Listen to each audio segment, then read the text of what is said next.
भगवान श्री कृष्ण कहते हैं कि जब भी किसी कार्य को करने में अगर लालच होगा, बेईमानी होगी, जलन होगी, तो वो काम ना तो सही होगा, ना ही उसका परिणाम फलदायी होंगे।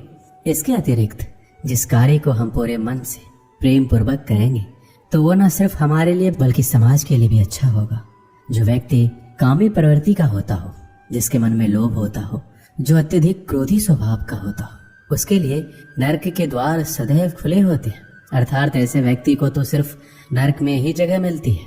श्री कृष्ण कहते हैं मनुष्य सब कुछ चाहता है पर सब कुछ उसे मिल नहीं सकता। आपको जो नहीं मिला उसके लिए पश्चाताप मत करो, जो आपसे अलग हो गया उसके लिए निराश मत हो। मैं सभी प्राणियों के हृदय में स्थित आत्मा हूँ। मैं सभी प्राणियों का आदि, मध्य और अंत भी हूँ। हर व्यक्ति श्री कृष्ण से जुड़ा है और श्री कृष्ण हर व्यक्ति से जुड़े हैं। वही हमारे आदि, मध्य और अंत है। ठंड या गर्मी, सुख या दर्द का अनुभव करें। ये अनुभव क्षण भंगुर है, वो आते हैं और चले जाते हैं। उन्हें धैर्य पूर्वक सहन करें। समय एक सा नहीं रहता। आज दुख है तो कल सुख भी आएंगे और सुख के बाद दुख भी आना स्वाभाविक है। आपको पूरे धैर्य और श्री कृष्ण पर विश्वास के साथ अपना जीवन निर्वाह करना चाहिए। सत्य कभी नष्ट नहीं हो सकता। अच्छा करने से नहीं डरना चाहिए। लोग अक्सर सच कहने से बचते हैं या डरते हैं, पर सत्य कभी छुप नहीं सकता, ना ही कभी मिट सकता है। कितना भी छुपा ले पर सच तो उजागर हो ही जाएगा। इसलिए जो बात सच पर आधारित हो उसे करने या कहने और मानने से कभी नहीं डरना चाहिए। जो हुआ अच्छा हुआ, जो होता है अच्छे के लिए होता है। कभी कभी विपरीत परिस्थितियां हमारी वर्तमान स्थिति को अच्छा करने के लिए आती है। मन चंचल होता है, इधर उधर भागता है और किसी भी कार्य की एकाग्रता का दुश्मन है। लेकिन यदि वह व्यक्ति के वश में हो जाए तो इससे अच्छा कोई मित्र नहीं। मन को एकाग्र करना जरूरी है, बस थोड़े से प्रयास और अभ्यास की जरूरत है। श्री कृष्ण कहते हैं मेरे लिए ना कोई घृणित है, ना कोई प्रिय है, ना कोई निर्धन है, ना कोई धनी। बस जो भक्ति भाव के साथ मुझे याद करते हैं, मैं उनका हूँ और वो मेरे। भगवान तो बस प्रेम भक्ति के भूखे हैं। जो भी उनकी भक्ति में लीन होता है, जो भी प्रेम से उन्हें याद करता है, वो सदैव उसका कल्याण करते हैं। जब भी आप कोई बुरा कार्य करते हो या अच्छा कार्य करते हो, आपको लगता है कि कोई देख नहीं रहा है, तो यहाँ श्री कृष्ण कहते हैं कि जो तुम कुछ कर रहे हो उस पर मेरी दृष्टि सदैव तुम पर है। इसलिए आप ये मत समझो कि आप अकेले हैं। आपके साथ श्री कृष्ण सदैव है। हमारी सफलता और असफलता इस बात पर निर्भर करती है कि हम खुद पर कितना विश्वास करते हैं। व्यक्ति जो चाहे बन सकता है यदि पूरे विश्वास के साथ अपने लक्ष्य पर लगातार चलता रहे। जिस इंसान के चारों तरफ नकारात्मक लोग रहते हैं, उस इंसान का मंजिल से भटक जाना तय है। कहते हैं मन के हारे हार है और मन के जीते जीत। जिस प्रकार सकारात्मक विचारों से सफलता मिलती है, उसी प्रकार नकारात्मक विचार असफलता के मार्ग की ओर अग्रसर करते हैं।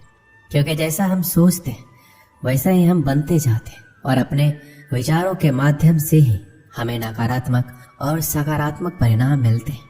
अपने अनिवार्य कर्तव्य का पालन करें, क्योंकि क्रिया वास्तव में निष्क्रियता से बेहतर है। मनुष्य ही एक ऐसा प्राणी है जो कर्म करता है, इसलिए कर्म करना प्रत्येक व्यक्ति का धर्म भी है। कर्म करने वाला व्यक्ति कर्मवीर कहलाता है। इसलिए कार्य करते रहना खाली बैठे रहने से हमेशा बेहतर होता है। समय हमेशा चलता रहता है, कभी रुकता नहीं है। यदि आज आपका बुरा समय है तो कल अच्छा आएगा। इसलिए आप बिना किसी स्वार्थ के सिर्फ कर्म कीजिए, फल समय खुद देगा। ना तो समय रुकता है, ना ही एक सा रहता है, ये हमेशा बदलता है। सुख के बाद दुख, दुख के बाद सुख का आना अनिवार्य है। इस पर हमारा कोई वश नहीं है, लेकिन कर्म पर हमारा वश जरूर है। इसलिए सिर्फ कर्म कीजिए, वो भी बिना चिंता किए। समय आने पर फल अवश्य मिलेगा। जो अज्ञानी व्यक्ति होता है वो ये गलतफहमी पाल लेता है कि मैं करता हूँ, सभी कार्य मेरे द्वारा किए जा रहे हैं, उसमें अहंकार घर कर लेता है। परंतु इस सृष्टि में जो भी हो रहा है वो तो प्रकृति द्वारा किया जा रहा है। अज्ञानता के कारण व्यक्ति में जो मैं का अहंकार जन्म लेता है तो उसका पतन होना निश्चित है। श्री कृष्ण कहते हैं कि वो किसी के भाग्य के निर्माता नहीं है। व्यक्ति खुद ही अपना भाग्य लिखता है। आप जैसा बीज बोएंगे आप वैसा ही फसल काटेंगे। आप जैसा कर्म करेंगे आपको वैसे ही परिणाम मिलेंगे। यदि विद्यार्थी मन लगाकर पढ़ाई करेंगे तो परीक्षा में सफल होंगे। इसलिए हर व्यक्ति का भाग्य तभी बदलेगा जब वो ऐसे कर्म करेगा। पृथ्वी, जल, अग्नि, वायु, आकाश, मन, बुद्धि और अहंकार, ये मेरी प्रकृति के 8 विभाग हैं। जो कुछ भी है वो वर्तमान में है। जो बीत गया है वो नहीं आएगा, और जो आने वाला है उसकी चिंता नहीं, बल्कि खुले हाथों से वर्तमान का स्वागत करें। श्री कृष्ण कहते हैं, मन उन लोगों के लिए दुश्मन की तरह काम करता है जो इसे नियंत्रित नहीं करते, और जिसने अपने मन को जीत लिया है उसके लिए मन सबसे अच्छा मित्र है। क्रोध में इंसान भ्रमित हो जाता है, और भ्रम से बुद्धि व्यग्र हो जाती है, और अपने गलत फैसले के चलते उसका पतन शुरू हो जाता है। खुशी मन की वो अवस्था है जिसका बाहरी दुनिया से कोई लेना देना नहीं है। कोई भी व्यक्ति जो अच्छा काम करता है उसका कभी भी बुरा अंत नहीं होगा, चाहे यहाँ या आने वाले संसार में। श्री कृष्ण कहते हैं, तुम अपने आप को मुझे अर्पित करो, यही सबसे उत्तम सहारा है। जो इस सहारे को जानता है वह भय, चिंता, शोक से सर्वदा मुक्त है। इच्छाओं में कमी ही सुख की कुंजी है। उम्मीद ही आपको रिश्ते में कमजोर बनाती है। उम्मीद का जन्म आपके मन में ही होता है।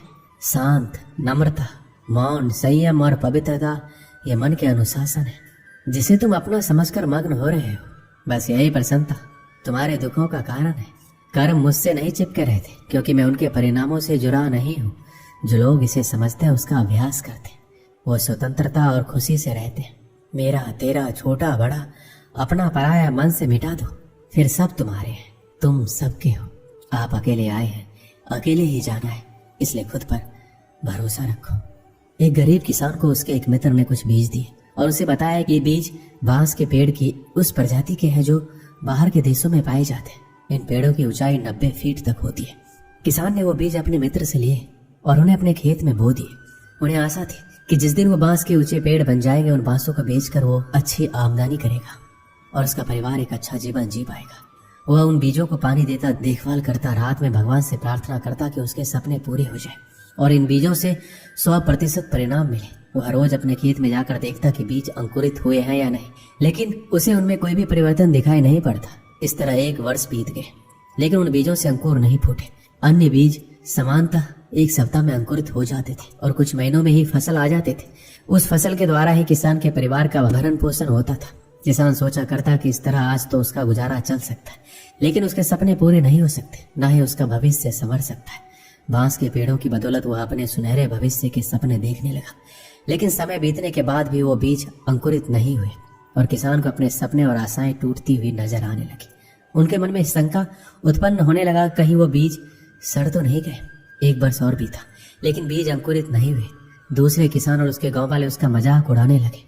वह उन बेकार की चीजों पर अपना समय और परिश्रम व्यर्थ गंवा रहा है। सबके ताने सुनकर किसान विचलित होने लगा।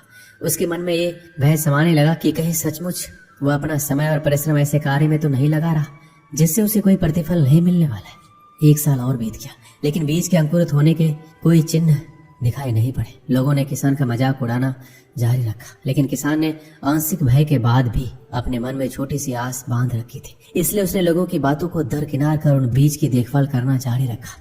ऋतुएं बीतती गई और किसान एक चमत्कार की उम्मीद में बीज को रोज पानी देता रहा, उसका देखभाल करता रहा। लेकिन 4 साल बीत जाने के बाद भी एक भी बीज अंकुरित नहीं हुए, जिससे किसान की उम्मीदें थोड़ी और कम हो गई। लेकिन फिर भी वह उन बीजों को पानी देता रहा। समय के साथ किसान की आशा कम होती चली जा रही थी, लेकिन भगवान पर उनका विश्वास अटल था। उनका विश्वास था कि भगवान उसके परिश्रम का फल उसे अवश्य देंगे। 5 वर्ष बीत जाने के बाद अचानक एक सुबह गांव के लोगों को उस किसान के चिल्लाने की आवाज सुनाई पड़ी। वो सभी अपने घर से बाहर निकले। उन्होंने देखा वो किसान अपने खेत के सामने खड़ा होकर खुशी से चिल्ला रहा है। पास जाकर देखने पर सभी गांव वालों की आंखें फटी की फटी रह गई। किसान के खेत में बांस के बीज अंकुरित हो गए थे। किसान की खुशी का कोई सीमा नहीं था। 5 साल बाद उसकी मेहनत सफल हुई थी। वह खेत गांव वालों के आकर्षण का केंद्र बन गया। बांस के पेड़ तेजी से बढ़ रहे थे। 5 feet, 10 feet, 20 feet, 50 feet, 70 feet, 80 feet और 90 फीट। 5 सालों से खाली पड़ा किसान का क्षेत्र मात्र 5 सप्ताह में 90 फीट बांस के पेड़ों से बढ़ गया। इस चमत्कार को देखकर सभी दंग थे। उधर किसान खुशी से फूला नहीं समा रहा था। वो बांस के पेड़ न केवल उसके परिवार का बल्कि उसके कई पीढ़ियों का भरण पोषण करने वाले थे। वह रह रहकर भगवान का धन्यवाद कर रहा था। उसे समझ आ गया था कि जो उसे सीख मिली है वह अमूल्य है। अपने सपनों का बीज बोने और उसे यथार्थ में परिणित करने के लिए रोज उसका पोषण और देखभाल करने की सीख मिली थी। उसे लोगों की नकारात्मक बातों पर ध्यान न देने का पाठ भी पढ़ लिया था। उसे अपने भय और शंकाओं से परे हटकर अनवरत परिश्रम करने का महत्व समझ लिया था। साथ ही भगवान पर उसका विश्वास और अटल हो गया था। किसान ने पूरे गांव के सामने एक उदाहरण प्रस्तुत किया, जिसके बाद गांव के अन्य किसान भी अपने खेतों में बांस का पेड़ उगाने लगे और धैर्य से हर दिन उसकी देखभाल करने लगे। इस कहानी से हमें क्या सीख मिलती है? किसान ने तो अपने सपनों पर विश्वास बनाए रखा, आपका क्या? आप अपने सपनों को पूरा करने के लिए किस हद तक परिश्रम करने के लिए तैयार है? आप में कितना धैर्य है? अपने सपनों पर विश्वास रखिए, खुद पर विश्वास रखिए, धैर्य से परिश्रम करते रहिए, सफलता अवश्य प्राप्त होगी। दोस्तों, इस वीडियो में बस इतना है। मिलते हैं अगले वीडियो में। अपना ख्याल रखिएगा। जय श्री कृष्ण।